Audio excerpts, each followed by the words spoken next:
ભગવાન કૃષ્ણનું મંદિર છે ને એની અંદર મૂર્તિ છે, એની સામે ભાઈ આ રાણીમાન રૂડીમાં જગદંબાવું છે, હાથ પાડે છે કે હે માધવ, હે મોહન, હે મુરલીધર બાપ, આવી જા, તું હાલીને આવી જા અહીંયા ઓહરી સુધી, નહીતર અમે તને લઈ નહીં જઈ શકું.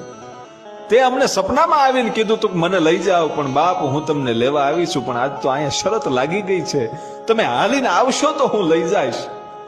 અને ભાઈ જેમ આખું રાજ જોવે ને એવી મંદિરમાંથી ઠાકરની મૂર્તિ છે એ હાલતી હાલતી હાલતી અરે નંદ રે લાલા ને માતા યશોદાજી સાંભળે, મમતાની મૂર્તિ મારી રહી ગઈ ગોકુળમાં. નંદ લાલા ને માતા યશોદાજી સાંભળે, મમતાની મૂર્તિ મારી રહી ગઈ ગોકુળમાં. મમતાની